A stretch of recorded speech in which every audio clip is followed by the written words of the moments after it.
Hola, ¿qué tal? ¿Cómo están? Bienvenida, bienvenido a una nueva charla del Instituto Forestal Infor, este organismo adscrito al Ministerio de Agricultura. Hoy en un día muy especial porque vamos a conocer dentro de muy poquito este seminario de lanzamiento del proyecto Método para la restauración de la capacidad de resiliencia de bosques siempre verdes insulares del sur de Chile. Este proyecto, apoyado por el Fondo de Investigación de Bosque Nativo de CONAF, que ejecuta el Instituto Forestal Infor. Ahora sí, les quiero presentar a nuestro primer expositor. Además, el investigador responsable de este proyecto es el doctor Jan Bannister. Él es ingeniero forestal de la Universidad Austral de Chile, es doctor de la Universidad de Freiburg, Alemania, investigador de Infor en la oficina Chiloé y encargado además del programa de investigación en restauración de ecosistemas forestales nativos. Lleva 18 años el señor Bannister realizando investigación en los bosques siempreverdes y cipresales de la Patagonia Norte, especialmente en el archipiélago de Chiloé. Sus líneas de investigación están en el área de ecosistemas forestales, ecología y dinámica de bosque, silvicultura y manejo de bosque nativo y conservación de biodiversidad. Fue presidente y secretario y actual socio activo de la Red Chilena de Restauración Ecológica. Doctor Jan Bannister, quedamos todos muy atentos a lo que va a ser su presentación esta mañana. Buenos días, gracias Pamela por la presentación. Quiero agradecer a todos los asistentes que probablemente vienen no solo aquí de la región de los lagos, sino que de todo Chile, e invitarlos acá al mundo de las islas. Muchas veces cuando se habla de las islas se habla de Chiloé, y este proyecto quizás una de las grandes particularidades que tiene es que no es de Chiloé, no es de la Isla Grande, es de las islas menores, ¿ya? Y eso lo vamos a empezar a tratar en esta mañana. Eh, la idea de ahora es que yo les voy a dar el marco general del proyecto, el contexto, para que entiendan un poco el contexto y las temáticas que se tratan en el proyecto. Y como decían desde un inicio, el proyecto se llama Métodos para la restauración de la capacidad de resiliencia de bosques siempreverdes insulares del sur de Chile. Como todo nombre de proyecto tiene un nombre largo y a veces difícil de digerir, pero como van a ver en la presentación, tiene varios, es más fácil de entender cuando uno lo explica. Y la forma de explicar el contexto, yo creo que lo primero es empezar hablando del bosque siempreverde insular y sus particularidades y su historia y por qué es tan importante. Bueno, en la región de los lagos, nosotros, es famosa la región por los bosques siempreverdes, ¿ya? Nosotros en la región tenemos alrededor de 1,2, 1,3 millones de hectáreas de bosque siempreverde, que es el 36% del total del bosque siempreverde de todo Chile. En Aysén, que es la otra región que tiene harto bosque siempreverde, a la mitad del bosque, 1,8 millones de hectáreas. En general, este bosque está concentrado en la cordillera de la costa. En Chiloé hay mucho, en la zona de Yanquihue y provincia de Yanquihue y de Osorno por la costa también. En la parte de la zona de Calbuco, entre Puerto Montt y Pargua, también hay paños que están bien degradados en realidad, pero que hay paños grandes de bosque. Y en la cordillera de los Andes, en las partes bajas, en los valles, en la costa de la cordillera de los Andes. Ahí es donde se ubica este bosque siempreverde, pero también se ubica en alrededor de 115 islas menores, que nosotros las llamamos, que son todas las islas que no son la isla grande de Chiloé. Ahí existen 105.000 hectáreas, o sea, en realidad la superficie de las islas es 105.000 hectáreas, de las cuales la mitad está cubierta por bosque. Estamos hablando de unas 50.000 hectáreas, que en términos relativos se ve bastante poco, es bastante menor relativo a la superficie total, pero como van a ver es de gran importancia porque la superficie de las islas es pequeña, es limitada y tiene un gran valor ecosistémico para la vida humana. Y su estado es bastante, lo va a hablar Enrique después, es bastante deficiente. Pero ¿por qué los bosques insulares son tan importantes? Muchas veces se habla del bosque siempreverde de la región como que es uno de los lugares más ricos con especies vasculares, y la verdad es que no es tan así. Este es un estudio que hicimos de la flora vascular de Chile a lo largo de todo el territorio. Se puede ver acá cómo avanza el número de especies vasculares desde el norte hasta el sur, y se tiene un pic que en realidad es entre la zona de Valparaíso y Valdivia, Osorno, quizás norte de Chiloé. Y los archipiélagos, la verdad que están fuera de este pic de riqueza de especies. O sea, no estamos en el lugar más rico de especies vasculares de Chile, no así de especies no vasculares, que no voy a entrar en ese tema. Pero lo interesante de los archipiélagos de la región de los lagos es que, como se ve acá, se encuentran alrededor del paralelo 43, que es justamente donde, que es la división entre la bioregión templada norte y sur. Entonces hay especies que crecen en esta zona que son más del norte y hay especies que son más del sur. Y acá es justamente donde coexisten.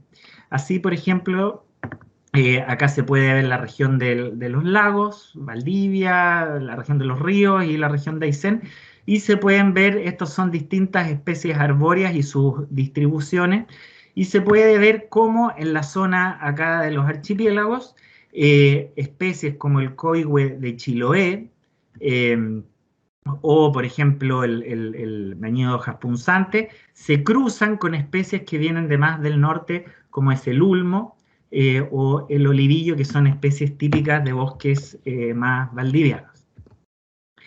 ¿Por qué ocurre esto en esta zona? Yo creo que gran parte se explica por la historia de los bosques de este territorio, y también obviamente por el tipo de suelo y los sitios donde crecen los bosques.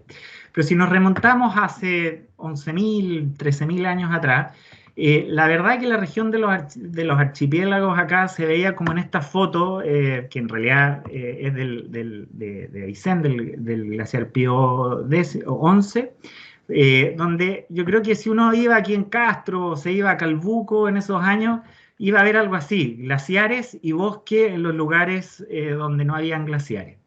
Luego, acá se ve en gris todo el área que fue cubierta por los glaciares, o sea, gran parte, o sea, toda la zona de los archipiélagos estaba cubierta de hielo, y las únicas partes que quedaron sin hielo fueron estas partes altas de la cordillera de la costa. ¿Qué fue lo que pasó? Se fueron los glaciares, empezaron a crecer los primeros musgos, empezaron a colonizar ciertas especies, se crearon las grandes turberas, y poco a poco esto, en los mejores lugares, sobre todo de drenaje, empezaron a crecer los famosos bosques siempreverdes, que son bosques bastante estables, como vamos a ver, y que están sobre todo en la zona de las islas, relacionados a una dinámica muy lenta de claros. ¿Cómo es la dinámica de estos bosques siempreverdes? La verdad que el bosque siempreverde es tan variado, crece en tal diversidad de condiciones, que obviamente la dinámica, que significa la dinámica de los bosques, significa cómo va cambiando la estructura y composición de las especies a lo largo del tiempo, va a variar, depende de dónde crezca. Entonces así, por ejemplo, tenemos un gran gradiente desde los Andes, donde los bosques siempreverdes crecen bajo modos más catastróficos. ¿Qué quiere decir eso? Los bosques están acostumbrados a grandes disturbios, grandes catástrofes, por ejemplo, erupciones volcánicas, deslizamientos en las partes con mayor pendiente, grandes catástrofes. Pero en la costa y en las islas, la verdad que esto no pasa. Acá la dinámica es más de claros, modos más continuos, o sea, uno ve los árboles grandes en el dosel superior y va viendo cómo las especies en el dosel inferior, en el sotobosque, empiezan a crecer y van esperando su momento hasta que se genera un claro y logran dominar el lugar. Otra cosa que ya se ha llegado bastante a un consenso es que la tipificación forestal, que viene del año 81, probablemente no es el mejor método para analizar la dinámica o caracterizar estos bosques, porque están creados con fines de manejo, siendo que son más bien estados sucesionales distintos. Por lo tanto, para el manejo quizás es una muy buena solución hablar de estos tipos forestales, pero la verdad que para estudiar los bosques es mejor hablar de bosques valdivianos, siempreverdes valdivianos o siempreverdes norpatagónicos. En estos bosques coexisten especies tolerantes e intolerantes a la sombra, ¿no? Acá como que se cae un poco este paradigma de que primero vienen las especies intolerantes, no sé, el coy o el notro, y después van a venir las otras, como la tepa o el mañío.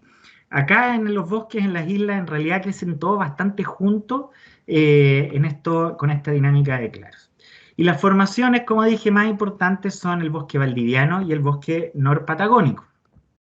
Acá se puede ver un increíble bosque siempreverde norpatagónico, en la zona, esto es en Quilanlar, al sur de Chiloé, en el Parque Tontauco, donde se ve cómo el bosque está dominado por tepas, coihues de Chiloé, tineo y mañío, y cómo es tan rico todo esto, es lo típico que nosotros vemos cuando vamos a estos bosques, que son muy ricos en especies de helechos, especies no vasculares, y un montón de otras especies chiquititas que crecen en el dosel inferior. Y por otro lado tenemos el bosque siempreverde valdiviano, como el de acá de esta foto, que en general está dominado, el dosel superior, más que nada por olivillo o por ulmo, ¿ya? O coihue común también. Pero lamentablemente, desde hace varios siglos ha existido una historia de continua degradación y destrucción y simplificación de estos bosques, sobre todo en las islas. ¿Por qué? Desde el siglo XVI al siglo XVIII, acá como se ve en este mapa, Chiloé, los archipiélagos de Chiloé, Calbuco y las islas de Palena, estaban dentro de la ruta entre Buenos Aires, Europa, y Valparaíso y el Callao.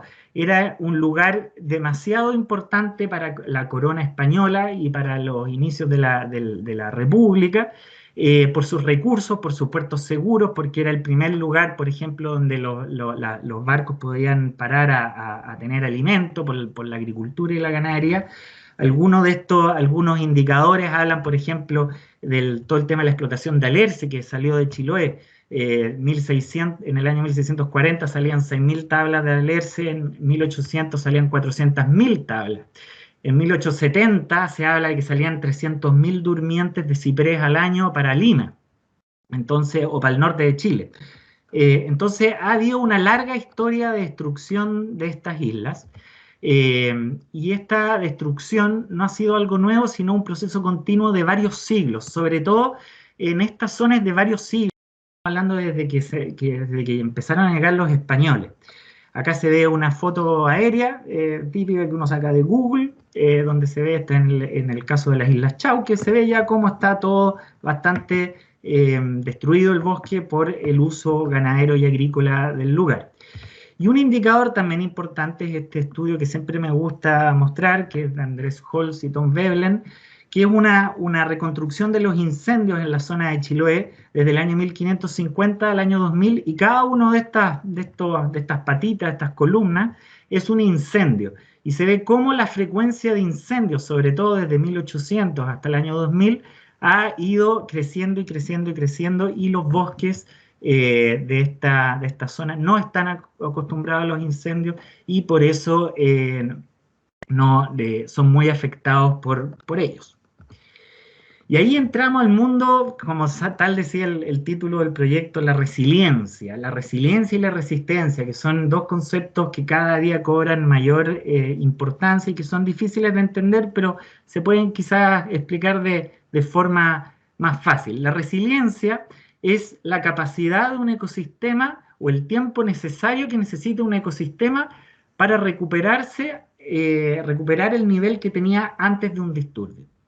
Y la resistencia de un ecosistema es la cantidad de energía o de disturbio o de alteración que puede absorber un ecosistema sin cambiar de estado. Uno lo puede ver bastante bien en este grafiquito. Por ejemplo, en esta línea está un eje del tiempo, cuánto tiempo pasa, y esta flecha para abajo dice el estado funcional de un ecosistema, cuánto cambia el ecosistema. Entonces, por ejemplo, si nosotros tenemos un disturbio, el ecosistema va a cambiar su estado, después va a volver, y en este caso, este es un ecosistema que tiene una baja resistencia, ¿ya? Porque cambió mucho con este disturbio, pero tuvo una alta resiliencia, o sea, se recuperó bastante rápido, ¿ya? En comparación a este otro ecosistema que probablemente tiene una alta resistencia, o sea, con el mismo disturbio no cambió tanto, pero su recuperación fue muchísimo más larga. Y siempre, obviamente aquí en rojo, se pueden ver, no siempre todo calza muy bien, así que siempre hay estados como intermedios. Entonces la resiliencia, ¿dónde se puede ver, por ejemplo, evidencias de resiliencia? En los bosques de Chiloé, sobre todo en los sitios mejores, que son suelos más trumados o suelos más profundos con harta ceniza, se puede ver esto, ¿ya? Esta es una foto que me gusta mostrar desde el barrio Gamboa, en 1930, 1950, pero lo importante de esto es que se ven todos los cerros acá pelados, sin bosque, ¿ya? Ahora aquí claramente está la ciudad. Pero como se ve acá estos campos, es como eran todos los campos, por ejemplo, para la gente que es de Chiloé va a entender, todos los campos de Nalhuitá, Caldá, Nercón, todos los cerros aledaños a Yauyao, por ejemplo, todos los cerros aledaños a Castro eran potreros, eran campos, ¿ya? Que fueron abandonados. Y eso se puede ver en ese mismo lugar, esto es Castro, estos son los cerros de Castro, estos eran puros campos. Y si uno se va, todo esto, lo que uno ve ahora como bosque, en realidad son renovales de unos 80 años de edad, que si uno hace un zoom aquí, uno puede ver cómo están estos bosques y en lugares siguen habiendo estos campos, pero muchos de estos campos que no se lograron recuperar como bosque, ahora son también matorrales de espinillo. Pero estos bosques, esto muestra que en este caso la resiliencia del bosque fue alta porque en 80 años nosotros ya tenemos bosque, ¿ya? Otro caso, por ejemplo, esto es Chonchi en 1893. También se ve todos los alrededores de Chonchi que están hechos, o sea, hay potreros, no hay bosque, y actualmente muchos de esos lugares también se han recuperado, siempre cuando la alteración, el disturbio también se ha excluido, o sea, no sigue existiendo. Bueno, pero ¿qué sabemos, teniendo esto en general, qué sabemos de los bosques insulares de las islas menores de la región de los lagos? Bueno, cuando nosotros nos pusimos a postular este proyecto, nos dimos cuenta de algo que en realidad ya sabíamos, que existe muy poca información, muy poca. Hay como 2 estudios en realidad sobre los bosques de estas islas que están publicados. De ellos hemos podido sacar de que los bosques en estas islas son bosques valdivianos, con una dinámica de claros, a pequeña escala y muy estables, ¿ya? O sea, todas las alteraciones son pequeñas, las alteraciones naturales. Por ejemplo, no hay presencia de ulmo. Yo tengo dudas. Yo creo que yo he visto ulmo en las islas, pero no está informado el ulmo en estas islas. Y abundan mirtáceas como la patagua valdiviana, la luma y la Myrsogynia parviflora. También el canelo y el olivillo están presentes en las islas. Y lo que es interesante es que el coihue de Chiloé aparece solo en las islas Desertores, que es más hacia el continente, es del archipiélago de Chiloé, pero en la provincia de Palena. También un tema que es bien importante es que la similitud de las especies entre los grupos de islas, por ejemplo, Chaulinec y las Desertores, es más grande la similitud entre las islas mismas que entre estas islas menores que la isla grande de Chiloé. O sea, tienen su flora propia, se podría decir, ¿ya? Y el modo de dispersión también, y esto es muy importante para el proyecto, es la endozoocoría. ¿Qué quiere decir? Que se necesitan de aves frugíferas. Todas las aves son extremadamente importantes para que el bosque se recupere por sí solo. Para que haya regeneración natural, nosotros necesitamos que hayan aves. Y para que hayan aves, nosotros tenemos que crear los hábitats para que ellas puedan vivir. Bueno, ¿cuál es el estado actual de estos bosques? Nosotros hicimos un pequeño estudio en base al catastro de CONAF. En el momento de formulación del proyecto, ahora Enrique, después de esta presentación, les va a presentar un estudio mucho más acabado, pero en general tomando en cuenta solo 67 de las islas menores. Acá se puede ver el porcentaje de bosque nativo que tienen y el número de islas, y el porcentaje de bosque adulto y el número de islas, ¿ya? Y se puede ver que el 46% de la superficie total de las islas está cubierta por bosque, pero el 74% de este bosque puede considerarse como degradado. ¿Por qué? Porque son renovables o son matorrales, y en realidad son renovables, y los renovables por sí solos no son un bosque, en estos lugares, no es un estado de conservación bueno. Y el 80% de las islas tiene menos de un 10% de su superficie con bosque adulto, y está comprobado que el bosque adulto es el que mayor cantidad de servicios ecosistémicos da a la población humana, en este caso.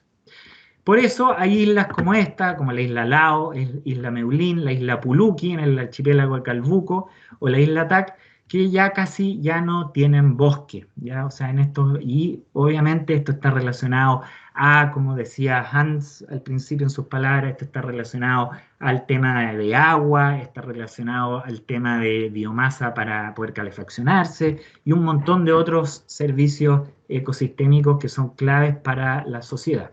Pero también hay otras islas como Talcán, como Tranqui, como Butachauque, que tienen harto bosque. Son oportunidades. Ahí es donde nosotros tenemos que ir a estudiar los bosques para saber cómo son de forma natural. Pero no todo es bosque, ¿ya? Algunas estimaciones que hemos buscado dicen de que en las islas menores de Chiloé viven sobre 18.000 personas. Puede ser más, puede ser menos, ahí eso hay que buscarlo mejor. Pero el componente, es indudable que hay un componente sociocultural que es muy importante en estas islas, ¿ya? Y por eso, cuando nosotros hablamos de una estrategia de restauración, debe ser bastante, como se puede llamar ahora, socioecológica. Se debe saber cuáles son los servicios ecosistémicos más importantes para la comunidad. Uno no puede llegar y decir, oye, el servicio ecosistémico más importante es la leña, siendo que para la gente lo más importante es el agua, o puede ser la protección contra la erosión, o qué sé yo. Entonces, hay que considerar las necesidades de las personas para realmente restaurar los servicios ecosistémicos que más le interesan a la gente que vive en el lugar. Por eso el factor participativo es vital para el éxito o fracaso de una estrategia en este territorio y en general en cualquier territorio. Y la restauración, en este caso, también es una oportunidad porque cada vez se ve más cómo la gente se está yendo de las islas por diversos motivos, no solamente el tema ambiental, pero claramente esto aporta para crear desarrollo en esos territorios. Aquí hay una foto de cómo a las islas, algo que uno no lo pensaría, no conociendo la realidad, transportan leña en barcazas o en balsas como esta, porque ya no queda leña en la isla. Entonces, generalmente ellos vienen, dependiendo la ubicación de las islas, vienen o de la isla grande la leña o del continente. Bueno. En este contexto, entramos al proyecto que nosotros le llamamos el proyecto Islas, ¿ya? Porque como les decía, el título del proyecto es bien grande y complicado, nosotros tratamos de decirle el proyecto Islas, ¿ya? Como información general, la institución patrocinante es el Instituto Forestal. Como asociado, nosotros tenemos a la Universidad de Montana, a la Universidad de Portland, y lo que es importante es que tenemos varias municipalidades asociadas, la de Castro, la de Calbuco, la de Curaco de Vélez, Quinchao y Puqueldón, que son varias de las comunas que tienen islas, ¿ya? La duración del proyecto son 4 años, del 2019 al 2023, pero ya yo creo que va a extenderse un poquito por temas obvios de pandemia y del estallido social. El presupuesto son 68 millones y el inicio fue el 15 de septiembre del 2019, y ahí es donde yo me sorprendo cuando veo esto, porque claro, empezó el proyecto y al mes siguiente tuvimos el estallido social y luego la pandemia, lo que pese a que ha retrasado muchas de las actividades, ahora al ver todo lo que se ha hecho y lo que hemos visto, podemos decir de que igual hemos avanzado. Entonces yo creo que se va a extender un poquito el tiempo. Tenemos un gran equipo de trabajo en el cual yo estoy de investigador responsable. a cargo de la coordinación general y de la investigación. Está Enrique Villalobos como coinvestigador a cargo de las metodologías participativas, el estudio de costos y en general apoyando en todo. Nicole, que se va a trabajar en el apoyo a la producción de plantas, apoyando transversalmente todo el proyecto. Natalia Carrasco, que también es coinvestigadora, que va a estar a cargo de todo el muestreo florístico y funcional. Manuel Acevedo, desde Concepción, nuestro gran científico de la producción de plantas, que nos apoya desde ya produciendo plantas en el Centro Tecnológico de la Planta Forestal allá. Y tenemos dos coinvestigadores desde el extranjero, Andrés Holtz, de la Universidad de Portland, que va a estar apoyando toda la parte de los factores de alteración y los bosques de referencia junto a Cara Nelson de la Universidad de Montana. O sea, bien diverso el equipo y porque son bien grandes los desafíos. Bueno, el objetivo general del proyecto es desarrollar métodos de restauración que permitan recuperar la capacidad de resiliencia de los bosques siempre verdes de territorios insulares del sur de Chile, y esto de tal forma de poder mantener funciones ecológicas esenciales y así asegurar servicios ecosistémicos que estos bosques proveen en el territorio insular. Bien rápido, los objetivos específicos es definir el estado de referencia. Esto es bien científico, los primeros tres objetivos. Definir el estado de referencia, realizar un diagnóstico del estado actual de los bosques. El objetivo 2 y 3, que tienen que ver con los ensayos de restauración que vamos a hacer. Nosotros vamos a evaluar el efecto del uso de protección artificial y diferentes diseños espaciales de plantación en el desempeño inicial de 3 especies nativas que vamos a estudiar, y también vamos a evaluar el efecto nodriza de las plantas que nosotros establecemos en terreno en el desarrollo de regeneración natural. También tenemos un objetivo específico que es elaborar una estrategia de restauración que esté basada en un enfoque participativo y que incluya un estudio de costos. La idea es incluir a la gente, pero también empezar a costear las distintas actividades para que CONAF lo pueda incorporar dentro de los reglamentos de la ley de bosque nativo. Y finalmente lo pusimos como objetivo porque es bien importante para nosotros, es difundir los resultados de la investigación a propietarios, profesionales, funcionarios de servicios públicos y ONG y empresas privadas. El área de estudio, como se puede ver acá, finalmente son 115 islas menores en las provincias de Chiloé, que se ven en amarillo todas. La isla Guafo no está, la excluimos. En la provincia de Yanquihue, que son todas estas, y en Palena, que son todas las que bordean la cordillera. La aproximación metodológica tiene 3 componentes. Tenemos un componente científico que incluye los objetivos 1 a 3, que es el estudio de los bosques siempre verdes de referencia, el diagnóstico del estado actual y los ensayos de restauración. Tenemos un componente participativo y económico, que es el estudio de costos y la metodología participativa.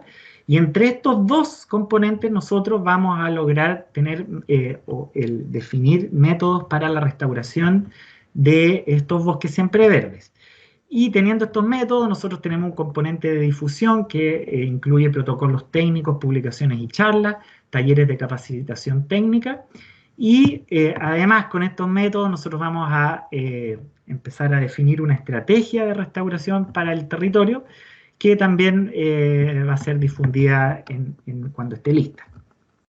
Por ejemplo, bien rápido, el componente 1 de los bosques de referencia. Un bosque de referencia es un conjunto de estados del ecosistema en el cual estaría el bosque si es que no hubiera habido degradación.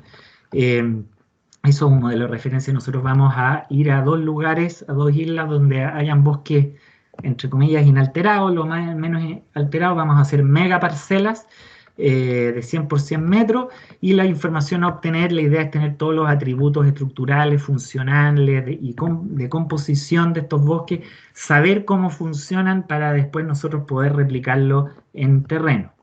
El componente 1 también incluye el diagnóstico del estado actual, ahí en base a sistema de información geográfico, CONAF, imágenes satelitales, vamos a hacer un diagnóstico. Enrique ahora nos va a mostrar los primeros resultados de ese diagnóstico. Además vamos a hacer un muestreo puntual florístico y funcional en zonas aledañas a los bosques de referencia para ver el efecto del cambio de uso del suelo. y la idea con eso es caracterizar la estructura, composición del estado de los bosques que actualmente están y también medir ciertos indicadores de fragmentación y conectividad. También en la otra parte de este componente, que son los ensayos de restauración, nosotros vamos a probar distintos diseños. El diseño finalmente de plantaciones, la idea, el objetivo es establecer de manera organizada y eficiente las plantas en el terreno para lograr un objetivo de restauración. Y un factor esencial es el patrón espacial, que puede ser agrupado, al azar o sistemático. Eso es un factor que vamos a tratar. El otro tema tiene que ver con las técnicas de establecimiento. Hay varias técnicas, por ejemplo, plantar plantas descubiertas sin protección, con protección natural de matorrales o árboles, con malla Rachel como protección y con los famosos shelters de plástico. Y nosotros en este proyecto vamos a incluir estos dos tratamientos, que es plantar de forma descubierta y con protección de mallas. Y así en 2 islas nosotros vamos a hacer, no me voy a meter mucho en esto, pero este es el diseño estadístico, experimental. Son tres factores. El otro son especies. Vamos a plantar coihue común, canelo y olivillo, que son especies que responden a distintos rasgos funcionales. Algunas son tolerantes a la sombra, otros intolerantes a la sombra, con malla, sin malla y sistemático, en grupo o aleatorio. Todo eso se mezcla para sacar después los resultados en 2 ensayos que son más o menos de 2 hectáreas. El componente 2, que es el participativo económico, la idea es crear esta metodología participativa que está separada en 3 etapas. Una es la de diagnóstico de la percepción del estado actual que tiene la gente en las islas respecto a los bosques. Después, que tiene varias subetapas. Después, la validación de la propuesta de restauración, que la idea es cuando ya hay una propuesta, se hable con la gente para complementarla, para mejorarla y después sacar la versión definitiva, que tiene que ser también presentada a la gente. Bueno, por último, la difusión y transferencia de los resultados. Se van a crear 2 unidades demostrativas de restauración de bosques insulares. Va a ser en las islas de mejor acceso, probablemente en Quinchao y en Lemuy. Charlas y talleres de difusión y capacitación. También se van a sacar una serie de protocolos técnicos sobre selección de semillas para la restauración, selección de especies, viverización, establecimiento y cuidados culturales. Además, un manual práctico con estas cosas y tablas de costo. Se van a generar artículos científicos y de divulgación y un manual práctico sobre métodos y estrategias de restauración para islas pequeñas. Y finalmente, como mensaje final, iniciamos la gran aventura de trabajar en las islas menores de la región. Es un anhelo que teníamos como equipo hace mucho tiempo. Vamos a estudiar los bosques y explorar las mejores opciones para recuperar estos bosques y así ayudar al desarrollo de este increíble territorio insular. Y lo que es importante es que este es un proyecto de investigación aplicada que generará muchísima información necesaria para desarrollar a futuro una estrategia de restauración. Y esta aventura, el éxito de esto, de lo que hagamos, va a depender también de que podamos trabajar con todos ustedes, con los servicios públicos, con las municipalidades, con toda la gente que está interesada para sacar todo este proyecto adelante. Así que muchas gracias y después al final de las charlas va a estar las preguntas. Agradecemos al doctor Jan Bannister por su presentación en este proyecto Islas, todos comprometidos para el desarrollo, ¿verdad?, y el éxito de este proyecto. Seguimos avanzando porque queremos conocer ahora el diagnóstico del estado actual, ¿verdad?, de los bosques insulares de la región de los lagos. Para ello les voy a presentar a nuestro expositor. Se trata de nuestro investigador, que además es coinvestigador de este proyecto. Se trata de Enrique Villalobos. Él es ingeniero forestal, también de la Universidad Austral de Chile, y es candidato a magíster en gestión ambiental de la Universidad Católica del Norte. Lleva 14 años trabajando como investigador del Instituto Forestal, ha trabajado en la sede de Los Ríos, en nuestra sede de Aguitas, en Coquimbo, y actualmente se desempeña como encargado de la oficina Chiloé. Fue coordinador del proyecto Estudios de Métodos y Técnicas Silvícolas para la recuperación de formaciones xerofíticas con presencia, ¿verdad?, de carbonillo y lucunillo. especies en estado de conservación de la región de Coquimbo y actualmente es parte también del equipo de trabajo de este proyecto. Enrique, quedamos muy atentos a lo que va a ser tu presentación esta mañana. Buenos días, muchas gracias Pamela por esa hermosa introducción. Yo en esta oportunidad voy a contarles cuáles han sido los avances preliminares que hemos obtenido de la caracterización de los bosques. Bueno, como les contaba, yo voy a contarles los resultados preliminares que hemos tenido hasta ahora con el tema del diagnóstico de los recursos de la isla. Este estudio obviamente marca dentro de lo que es el objetivo número 1, que es en esta parte el diagnóstico actual de las islas menores. Y para eso nosotros, bueno, usamos finalmente los elementos que teníamos al alcance. El primero fue el catastro de recursos vegetacionales de CONAF, que está actualizado al año 2013, y también se usaron algunas imágenes satelitales, como que estaban disponibles gratis también, obviamente, para construir algunos modelos de elevación digital, y al fin poder construir y caracterizar algunos indicadores que nos permitieran nosotros saber qué tan fragmentados están estos paisajes y a la vez saber dónde se encuentran y cuáles podrían ser posiblemente las acciones de restauración para proponer. Cuando buscamos indicadores de fragmentación, la verdad que en la publicación hay varios. Hicimos un listado y una búsqueda de los más usados o de los más reconocidos, y en general tienen que ver con la relación de la longitud que tienen estos parches o de la densidad de bosque o el área, la superficie.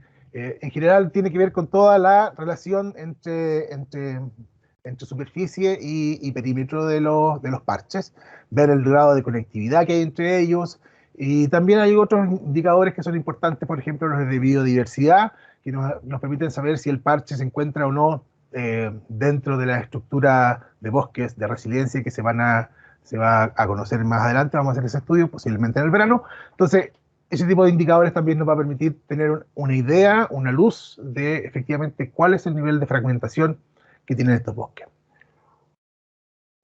Entonces nosotros partimos el análisis básicamente caracterizando y diciendo, bueno, ¿cuáles son las islas pequeñas? ¿Dónde están? ¿Qué superficie tienen?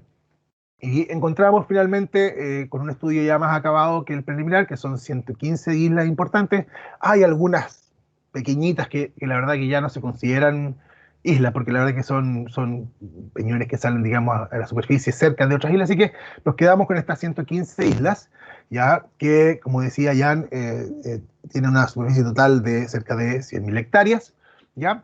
Y van desde islas muy pequeñas, ¿no es cierto?, hasta islas ya de 12.000 kilómetros, 12.000 hectáreas de superficie, que principalmente están en Chile. Entonces, con este universo de islas, nosotros empezamos entonces ahora de mirar con más detalle y atención qué es lo que está sucediendo dentro de cada una de ellas. Lo primero que tratamos de hacer es ver, bueno, cómo se distribuyen, cómo es el histograma de todas estas islas que tenemos presentes. Y nos encontramos con la sorpresa de que, en general, la gran mayoría de las islas que están presentes no superan los 500 hectáreas o 300 hectáreas.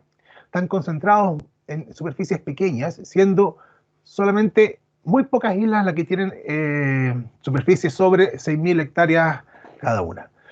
Entonces, bajo esta mirada, digamos, de tamaños muy diversas, nosotros finalmente decidimos reagrupar y analizar por cuartiles, de alguna forma de poder tratar de normalizar las medidas de cada uno de los cuartiles, donde pudiéramos tener unas variancias menores y ajustarnos más o menos a la media.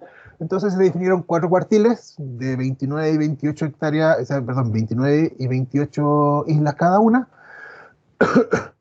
Y empezamos a trabajar bajo esta modalidad como para poder comparar o analizar en conjunto lo que se consideraban las islas más pequeñas, las medianas y las más grandes, ¿ya? Porque podrían tener resultados diferentes. Bueno, entonces lo segundo que hicimos, dijimos, bueno, ya sabemos cuáles son, qué es lo que tiene cada una de las islas.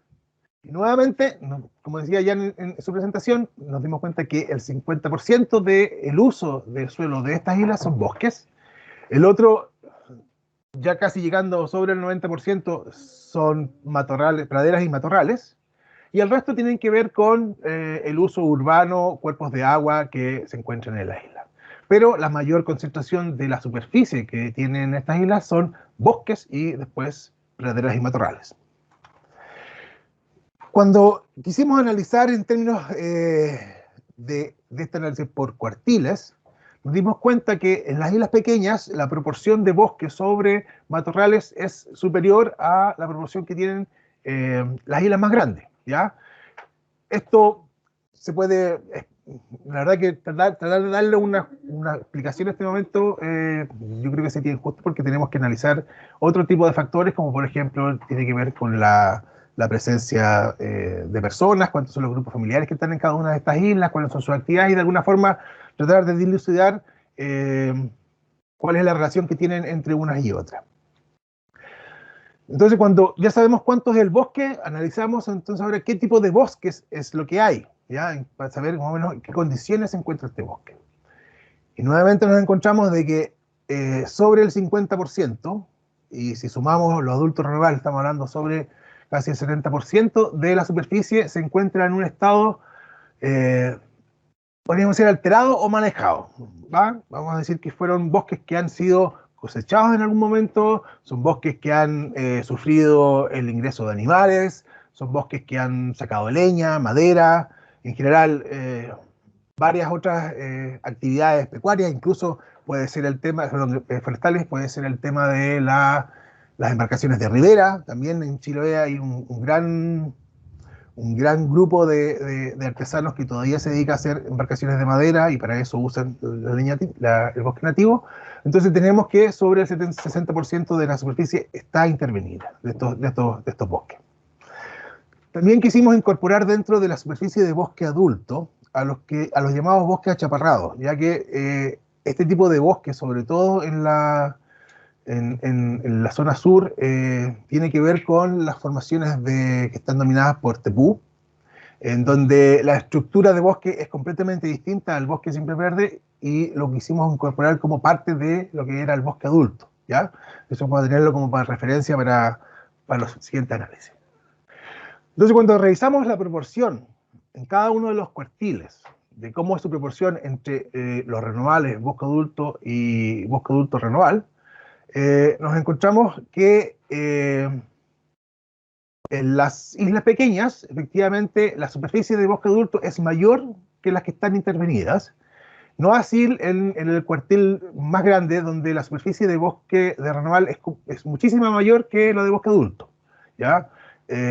Posiblemente esto tiene que ver nuevamente con la cantidad de personas que habitan en la isla, los accesos que tiene la isla para llegar a ciertos bosques, que posiblemente hacen que sea más factible de intervenir o de extraer la madera actualmente.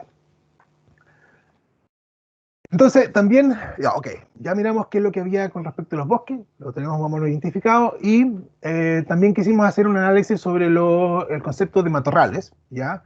Porque los matorrales en las islas, en la isla Chiloé, en las insulares principalmente, se considera que puede ser la puerta de entrada para la ejecución de iniciativas de restauración. O sea, son las superficies que fueron abandonadas, tal como mostró ya en su oportunidad, que no se recuperaron, que no fueron capaces de retornar a su función de bosque tal cual, y que han sido invadidos hoy día por matorrales que son muy difíciles de reemplazar, son muy difíciles que el ciclo, que la dinámica natural de estos bosques pueda competir, digamos, con esta estructura.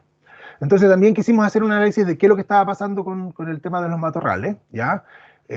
Nuevamente nos dimos cuenta de que en los cuartiles más grandes hay mayor presencia de matorrales versus los más pequeños.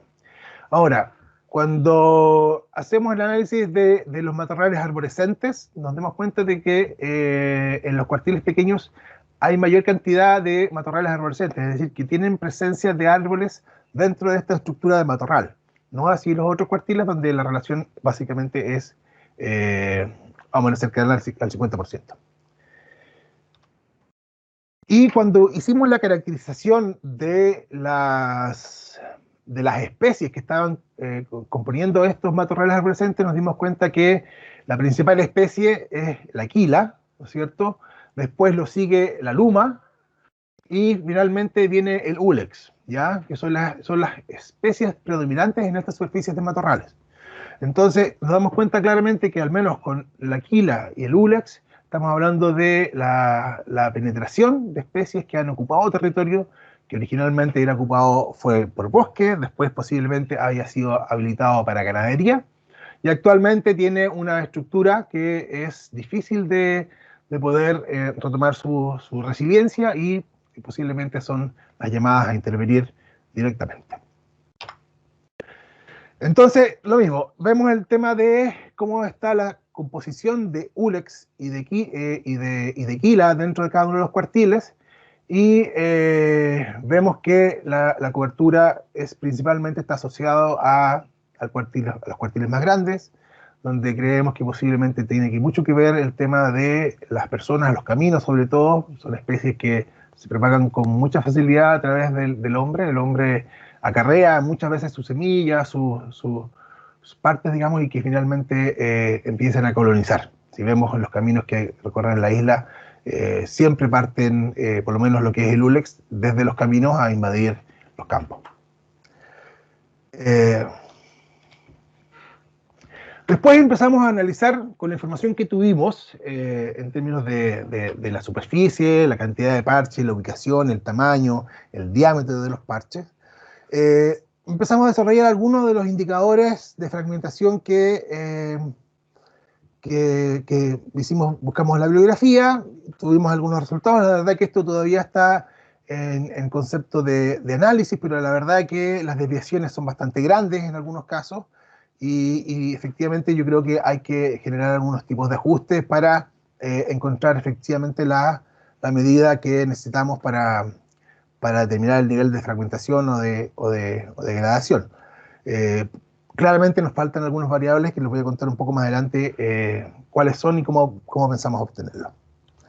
Pero independiente de los errores, al menos la cobertura de matorrales en cada una de las islas tiene un cierto grado de correlación con al menos la división del paisaje o con el largo el índice de largo de parches, ¿ya?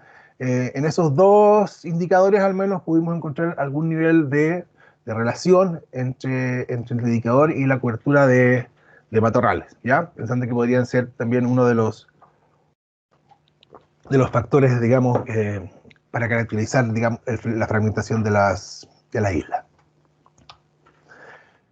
El otro ejercicio que hicimos, al menos para las tres islas más importantes, quisimos delimitar también las cuencas hidrográficas, ya que dentro de las estrategias de restauración que queremos proponer, tiene que ver con la identificación de esta función de producir agua o de contener agua. Entonces partimos con saber cuáles son, cuántas hay, y poder entender un poco también si es que las prioridades de restauración pueden estar asociadas a este componente. Bueno, en general la isla de Lemuy, yo diría que es la que, en términos de cobertura de bosque de cada una de sus cuencas, es la que presenta una mayor cantidad de cobertura, ¿ya? Donde sobre el 40% de la superficie tiene entre un 50 y un 90% de cobertura de bosque. En el caso de la isla Puluki, esto es completamente distinto. Estamos hablando que cerca del 60% de la superficie tiene menos del 30% de cobertura de bosque, y gran parte de ella está sin cobertura. Ya podríamos decir que en términos al menos de la superficie asociada a cuencas hidrográficas, la isla Puluki se encuentra bastante más deteriorada. Catalina. Y finalmente la isla de Quinchao, ¿no es cierto? Tiene la misma estructura que la isla de Puluki, aunque levemente mayor su porcentaje de cobertura, pero también encontramos que hay gran parte que no tienen porcentaje, o sea, ninguna tiene 100% de cobertura de bosque. Ya están intervenidas en alguna forma o en algún grado. Entonces, finalmente, después de todo este ejercicio de levantar información, de construir indicadores, que fue lo que hicimos primero, ahora lo que queremos tratar es de incluir o incorporar dentro de esta caracterización de los territorios la caracterización socioeconómica, ¿ya? Para eso vamos a basarnos también en información que se ha levantado desde el proyecto CIMEF, que lleva el Infor, donde ha hecho una correlación de diversidad y sociocultural dentro de los ecosistemas boscosos, y obviamente las informaciones oficiales de los niveles socioeconómicos, ya sea el censo o el CACEN. ¿Por qué? Porque claramente cuando uno quiere hacer una intervención dentro de un territorio, un mismo pedazo de tierra puede tener distintas visiones dependiendo de quién le pregunten. Hay como por ejemplo claramente el territorio A, B, C y D, para a quien uno le pregunte, tiene alguna función específica que quiere privilegiar. Entonces ahí es donde nace esta estrategia participativa, que la idea es que logremos generar junto con las personas algún tipo de ordenamiento territorial, ya sea con el énfasis en lo social, en lo económico o en lo ambiental. Eso es parte de lo que vamos a tener que decir con ellos. Y para eso, como decía Jan originalmente, vamos a hacer algunas entrevistas o encuestas, se van a generar grupos de discusión, talleres. La verdad que hemos estado todavía dando vueltas, hemos conversado con los municipios, ya tenemos cuáles son nuestros puntos focales en cada una de las comunas que vamos a trabajar, pero todavía no tenemos muy claro cómo vamos a abordar esta parte participativa en esta condición. Yo tengo la esperanza de que ojalá que dentro de este verano ya podamos empezar a iniciar, digamos, las conversaciones con los grupos, pero claramente hay ciertos niveles de incertidumbre, digamos, sobre todo en esta parte que todavía queremos aclarar. Bueno, en general eso es lo que tenemos hasta ahora. Este diagnóstico es preliminar, hay mucha información que procesar, hay mucha información que cruzar. Nos falta todavía ordenar gran parte de la parte socioeconómica de las islas, de poder tener claridad e intención, digamos, de cuáles han sido los usos y cómo estos usos se reflejan, digamos, en la fragmentación o los indicadores de fragmentación. Y posteriormente, con todo este ejercicio, la idea es poder construir una estrategia de restauración, que la gente se empodere de la necesidad de restaurar porque entiende los procesos que se quieren hacer, porque entiende cómo afecta la actividad económica una vez que yo altero el recurso y de qué forma yo me tengo que preocupar de él. Bueno, eso es hasta ahora. Les agradezco la atención y cualquier pregunta la vemos al final. Muchas gracias. Agradecemos a nuestro investigador Enrique Villalobos por esta presentación que tenía que ver con el diagnóstico, ¿verdad?, del estado actual de los bosques insulares de la región de los lagos. Seguimos avanzando ahora para conocer los avances del proceso de producción de plantas nativas para el establecimiento de ensayos de restauración del proyecto. Voy a dejar a nuestra expositora, se trata de nuestra investigadora Nicole Galindo. Ella también es coinvestigadora de este proyecto, es ingeniera forestal de la Universidad de Chile, investigadora de Infor, de la oficina Chiloé, trabaja en el programa de investigación de restauración de ecosistemas forestales nativos en Chiloé. Nicole lleva 5 años, tiene 5 años de experiencia, ¿verdad?, en desarrollo de la investigación. Actualmente, además, es directora de la Red Chilena de Restauración Ecológica. Nicole, quedamos muy atentos esta mañana a lo que va a ser tu presentación. Sí. Gracias, Pamela. También agradecer a los asistentes, a las autoridades presentes. Bueno, yo les voy a presentar un poco, voy a esperar que cargue la presentación. Y bueno, yo les voy a hacer una presentación donde les voy a mostrar más que nada los avances que hemos tenido en el proceso de la producción de plantas nativas para el establecimiento de los ensayos de restauración del proyecto. Contextualizando un poco, las plantas las estamos produciendo con el objetivo de poder abastecer los requerimientos de los objetivos 2 y 3 del proyecto, como nos señalaba Jan, y lo que buscamos en realidad es poder establecer estas plantas en campo y poder evaluar el rendimiento inicial que tienen bajo distintos tratamientos y, por ejemplo, lo que estamos buscando es poder evaluar el efecto que podría tener la protección, como nos comentaba Jan, artificial de las plantas. Es decir, le ponemos malla, no le ponemos, cuáles serían los resultados, entonces eso es lo que estamos tratando de buscar. Otro de los objetivos también es de poder establecer estas plantas en terreno y evaluar si hay un efecto de los diferentes diseños espaciales de establecimiento de las plantas y ver qué variables ambientales favorecen el crecimiento y la sobrevivencia de las plantas en el campo.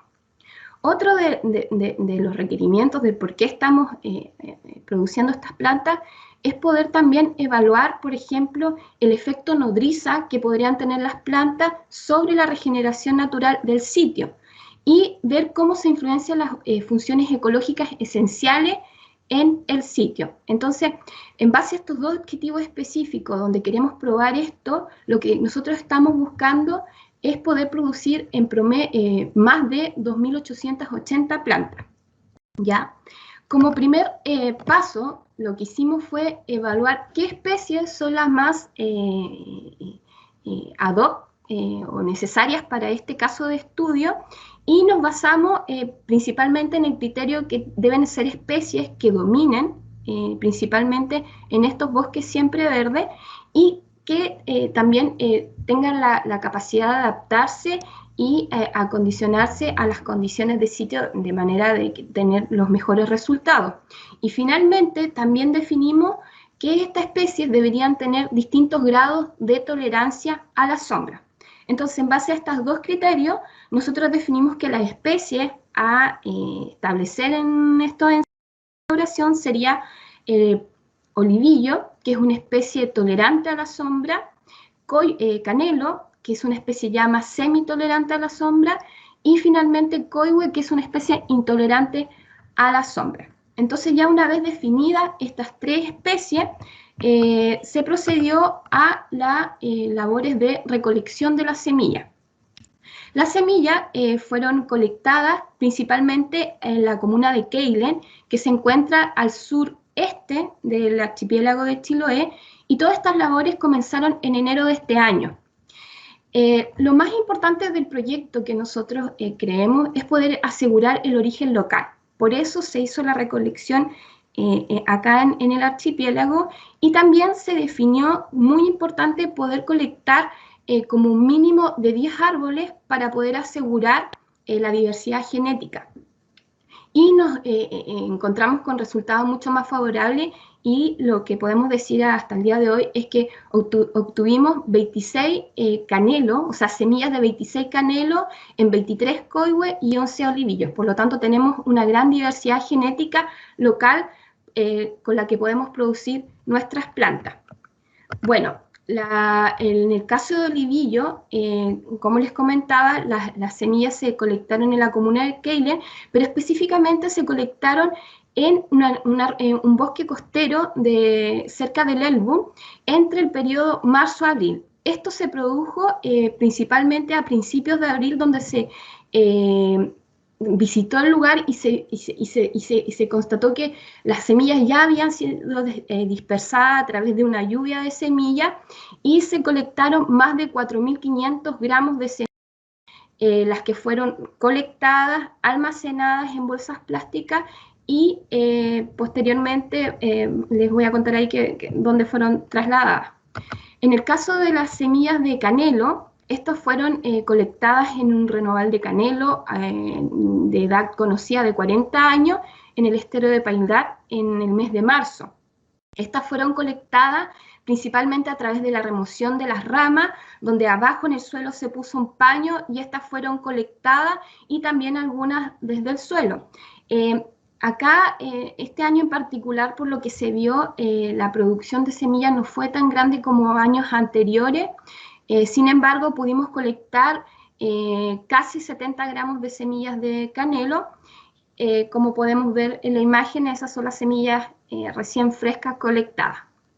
Y en el caso, por ejemplo, de coihue, acá se visitó un bosque adulto en el estero de Paildar en el mes de marzo también, y también se usó el mismo método, como podemos ver en la fotografía acá, que se puso un paño en el suelo y a través de la remoción de las ramas de los árboles se pudo colectar la semilla y se colectaron más de 1000 gramos de semilla.